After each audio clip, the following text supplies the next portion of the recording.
Thompson running with the flight of it. Selwood bearing down. Edwards.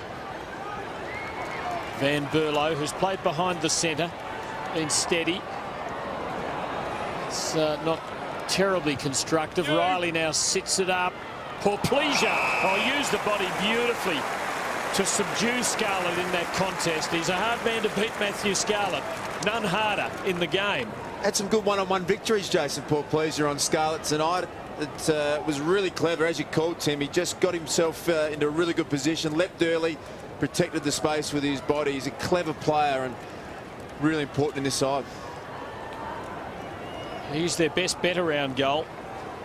Has 2 for the night. 50-50 shot here. 45-degree angle. He curls it home. Nicely done. Adelaide's first goal of the quarter.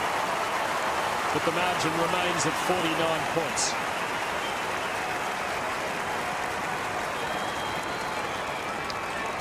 And Geelong, you can see the wounds on the face there of Joel Selwood. They are a hard, courageous team. They've got skill.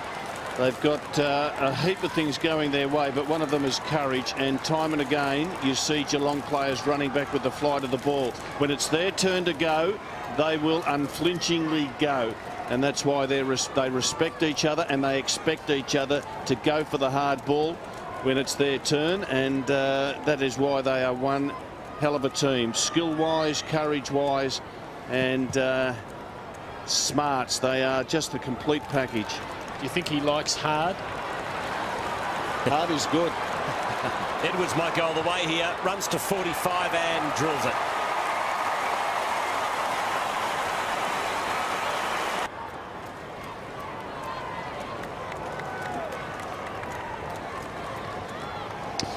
Well, we like our world records, and another world record's been set tonight at Amy Stadium. 250 handballs by Geelong in this game. There'll be a few more, don't worry about that. The previous record was 242 by Geelong against Adelaide last year. Trends in football come and go. Handball, it just continues to grow. Players sharing the ball. And there's that big fella Mumford getting a mark in the forward line, but 251 handballs has never been achieved by a team before. Stan, the statistician, will be popping the champagne. Fantastic that little Sleepy Hollow Geelong can hold world records, isn't it? Talk us through this kick, Luke, the big ruckman. Good sign that he presented to it well. Haven't seen his action too much. Stuttering approach, but he's made good contact. First goal in league footy to Shane Mumford, the boy from Bunyip. Nice shape on that kick, Luke. There was. That's the way you want to get them going, right to left. And his approach concerned me a little bit. It was a bit stuttering, but he dropped the footy nicely. If he can add this to his game, because he's not an exceptionally tall ruckman, he's not going to dominate the hit out. So he needs to be able to do this. He needs to be able to go forward and take a mark. On that, Woolsey, how do you see that role? Because I still don't think they've found a true spot in that extra tall position forward. We've seen Tom Hawkins tonight not have an outstanding. They've tried Lonergan there. Nathan Ablett was the player that played in the grand final 2 years ago. Is there someone that you think they should persevere with more than anyone else? I think they've got to persevere with Hawkins, but there's definitely some worries. They're concealed a little bit. They're concealed because of this brilliant midfield. They've got worries in their back line, the Cats, and they've got worried with their tall forwards. Mooney not playing all that well. There's a reprise from Tyson Edwards, but this one just fades right. And the second tall forward position over the last couple of years, Lonergan, Nathan Ablett has been tried there, and Hawkins, and obviously Nathan Ablett's not there now, but they haven't been able to secure a second tall in that forward line. And I'll be honest, Luke,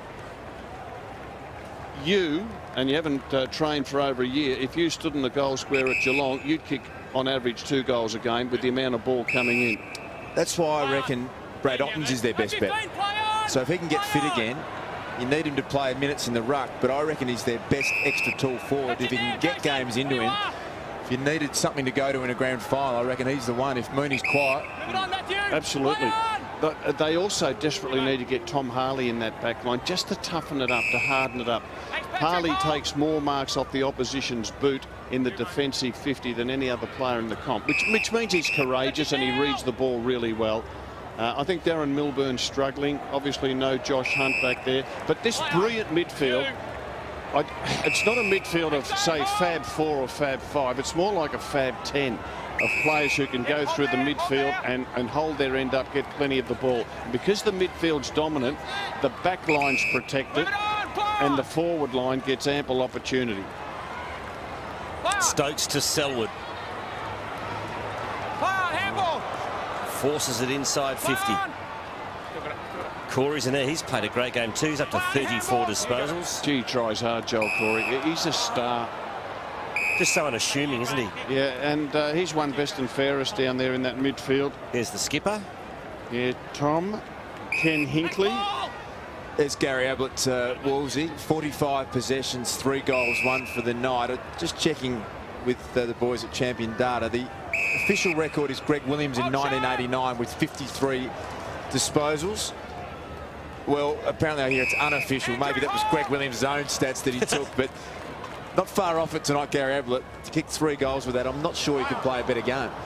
Unofficial world record. That's an official push in the back and will be an Adelaide free kick. Amidst this welter of stats, one that is worthy of observation is the inside 50s for the night. Adelaide 48, Geelong 40. Check the score. I'm just told that it's an unofficial record Greg Williams has won. The champion official one is 46, Nathan Buckley in 2001. So Gary Ablett has equalled that, getting one more, and he's got the official record. Gee, this is where the count-up clock is fantastic, because now we don't know how long to go there is, and we've got Ablett on the brink of a world record. It's eluded him. It's all over.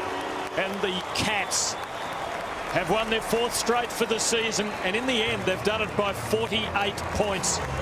But the Crows had their moments.